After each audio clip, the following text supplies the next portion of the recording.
Good morning, children! I am Teacher Cheryl, and I am glad to meet you all. How is your day? Good! I hope everyone is safe at their home. Now, are you ready to learn, listen, and enjoy our discussion? Great! So now, let's start playing a game entitled Show and Tell. Does everyone know how to play a memory game? Wow, it is great to know that. Now, I will only give you a 30 seconds to analyze the picture. And then, after that, you are going to answer some questions. Are you ready, children? Okay, let's start now.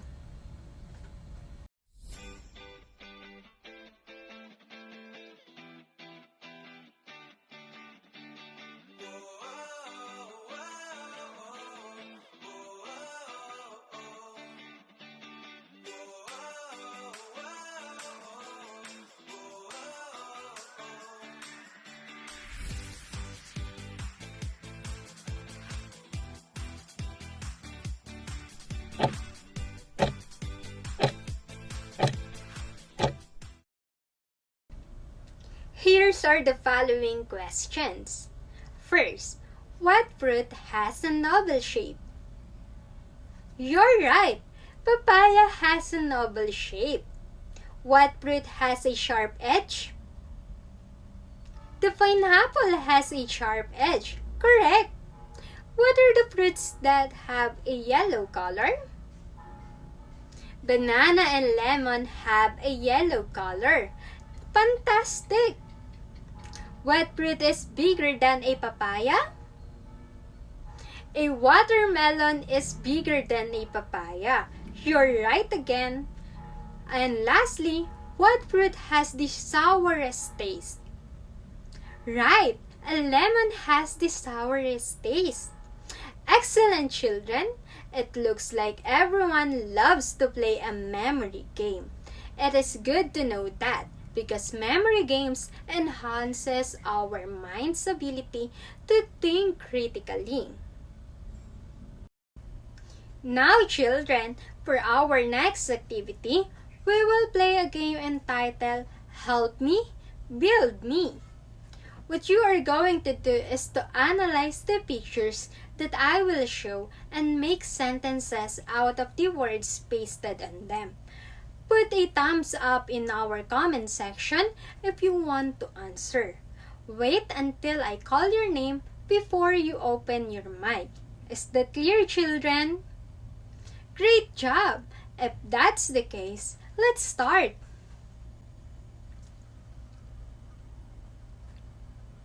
What's your answer, Anna? The baby is the youngest in the family. Great job! What about this one? Yes, Lester. What is this? The dog is cute. Good job! And for our last one, yes, Samantha. His brother is taller than him. You are all amazing children. Give yourself a 3 clap.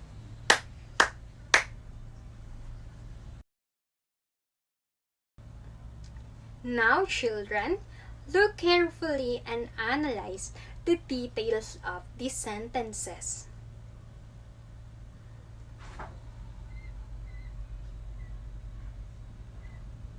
How the adjectives were used in the sentences.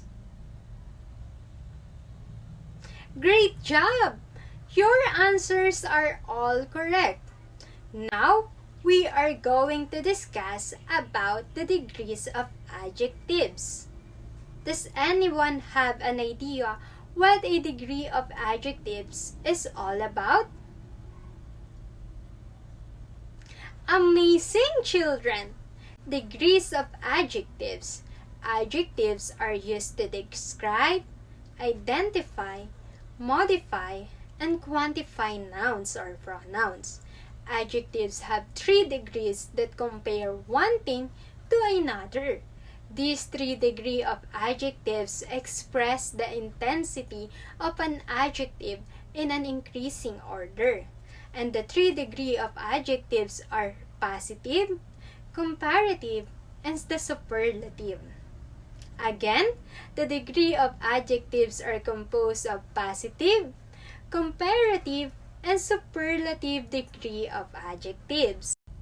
Let us first discuss the positive degree. The positive degree of an adjective makes no comparison. Here are some of the examples. A tall building, Anna ran fast. Can you give me an example of a sentence expressing the positive degree of the adjective? You can type your answer in our chat box. Wow! Amazing! All of your answers are correct. Let's proceed to the second one, the comparative degree. The comparative degree compares two people, things, actives, or qualities. We use comparative adjectives to say that one person or thing demonstrate a high degree of equality, or it is a better example of equality than the other. Here are some of the examples. The red building is taller than the yellow one. Alice ran faster than Anna. Again, give me an example of a sentence, but now in the form of a comparative degree of the adjective. You can type your answer in our chat box. And for the last degree of adjective, the superlative degree. The superlative degree compares a person, thing, activity, or quality with the group. It also expresses the extreme or highest degree of equality. We use a superlative adjective to describe the extreme quality of one thing in a group of things. Here are some of the examples. The green building is the tallest. Carla is the fastest runner among them. For the last one, create a sentence in the form of a superlative degree of adjectives. It looks like everyone is enjoying our discussion. You are all great at creating sentences. Now, let's proceed for the rules for making comparatives and superlative degree of adjectives. Now, let's proceed for the rules for making comparative and superlatives. One-syllable adjectives. Form the comparative and superlative form of a one-syllable adjective by adding ER for the comparative form and EST for the superlative. Here are some examples. Young, younger, youngest. As you can see, I added ER for the comparative form while EST for the superlative form. Here's are the following examples for the one-syllable adjectives. Tall, taller, tallest. Old, older, oldest. Short, shorter, shortest. If the one-syllable adjective ends with an E, just add R for the comparative form and ST for the superlative form. Here are some examples. Late, later, latest. As you can see, I added R for the comparative and ST for the superlative. Here's are the following examples for one-syllable adjectives with an E. Large, larger, largest. Wise, wiser, wisest. Wide, wider, widest. On the other hand, if the one-syllable adjectives ends with a single consonant with a vowel before it, All you need to do is to double the consonant and add ER for the comparative form and double the consonant and add EST for the superlative form. Here are some examples. Fat, fatter, fattest. Here's are the following example for one-syllable adjectives with single consonant and a vowel before it. Thin, thinner, thinnest. Big, bigger, biggest. Sad, sadder, saddest. And here's are the rules for the two-syllable adjective. Remember, with most two-syllable adjectives, you form the comparative with more and the superlative with most. Here's are the following examples for the two-syllable adjectives. Peaceful, more peaceful, most peaceful. Careless, more careless, most careless. Famous, more famous, most famous. If the two-syllable adjectives ending with Y, change the Y to I and add ER for the comparative form, and for the superlative form, change the Y to I and add EST. Here's are some examples. Lovely, lovelier, loveliest. Here's the additional example for the two-syllable adjectives that ends with Y. Pretty, prettier, prettiest. Happy, happier, happiest. Angry, angrier, angriest.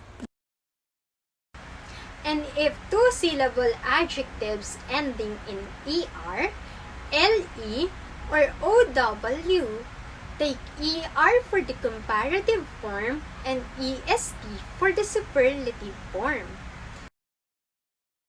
Here's are the following example for the two-syllable adjectives ending in ER, LE, or OW.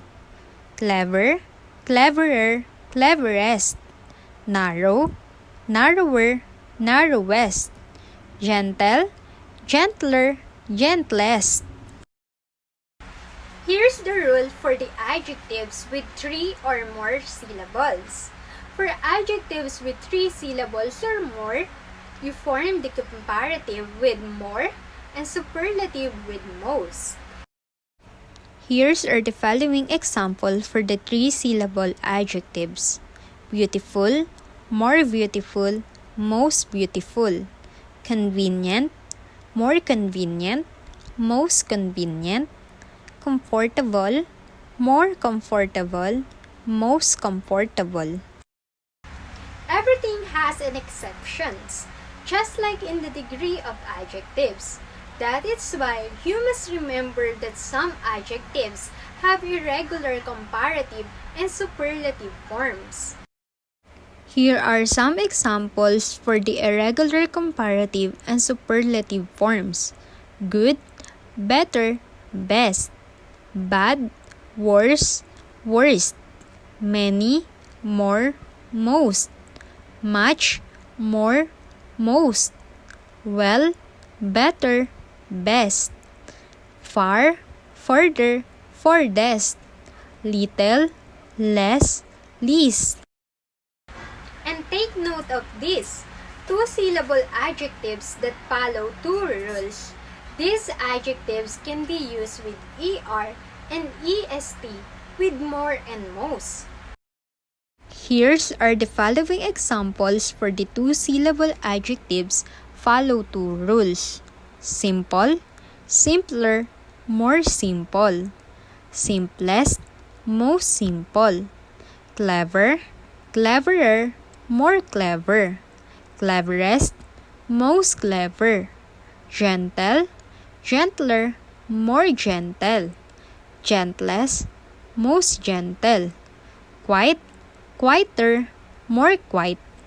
Quietest, most quiet. To end this, here is a short video presentation for you to better understand the concept of degrees of adjectives. Enjoy watching, children!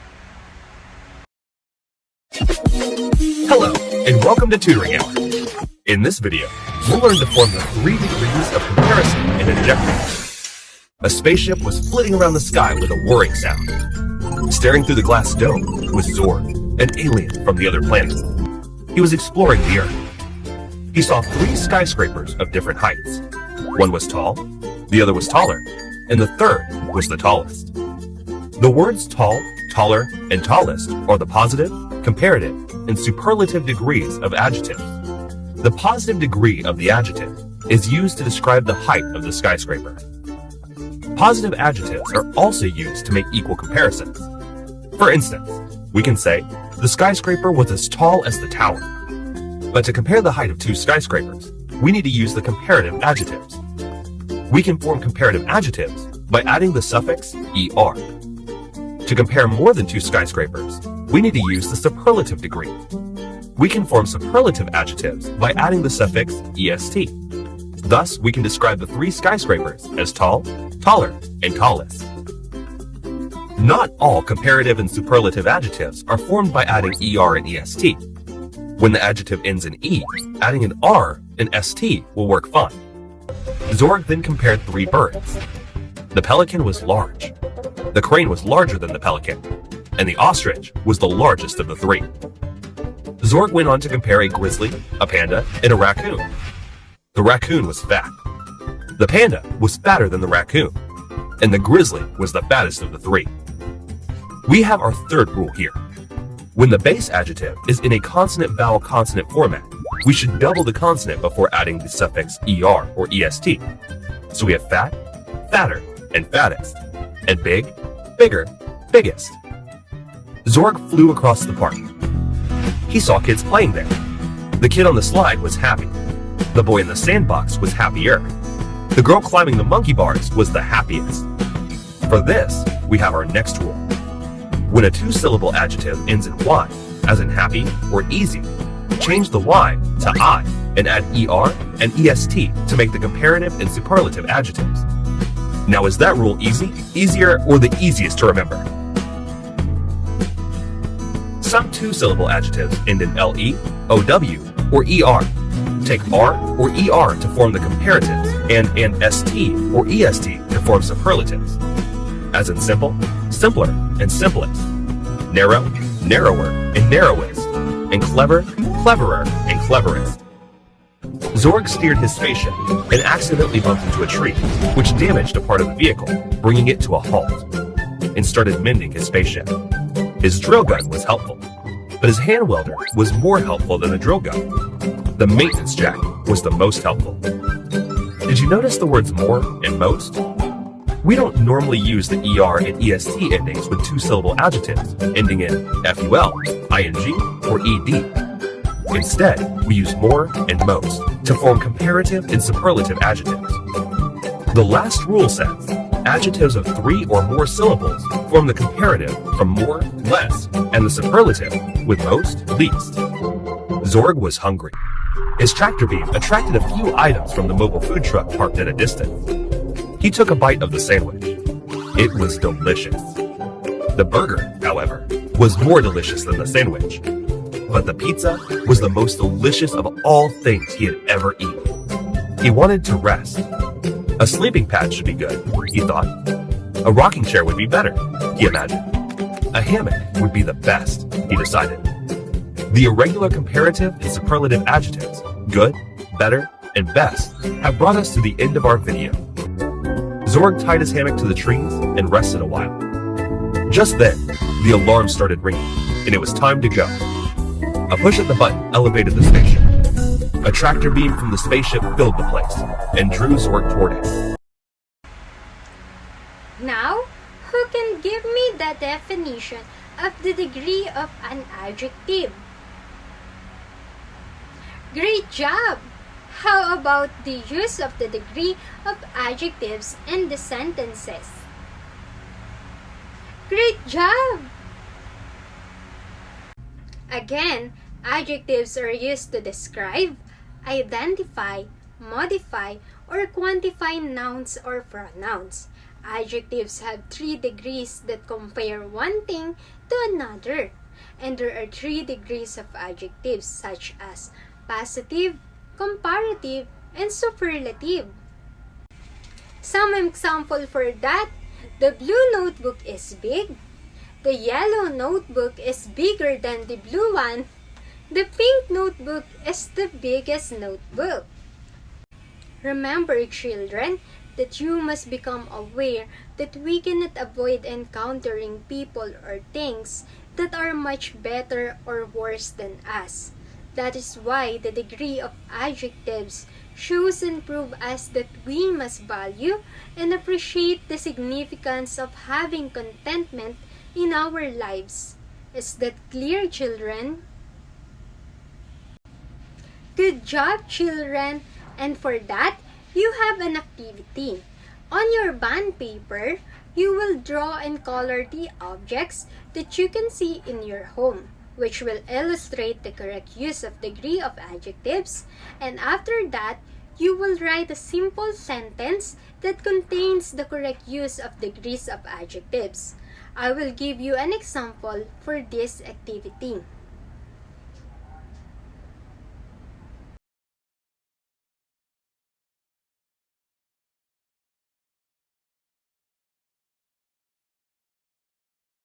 Wow! What a nice work, children!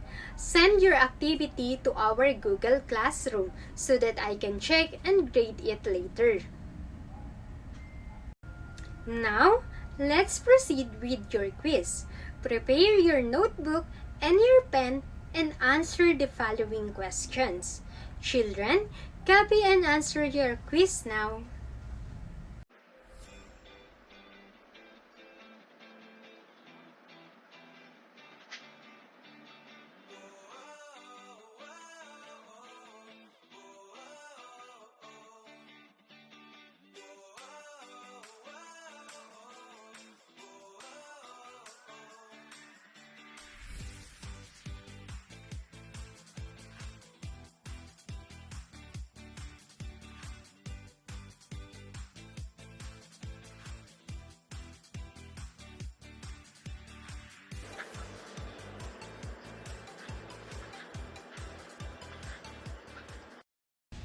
Alright, children, we have already finished our discussion. I hope you have learned and enjoyed our online class today. Always remember that happiness comes from contentment. Stay safe, children. Goodbye.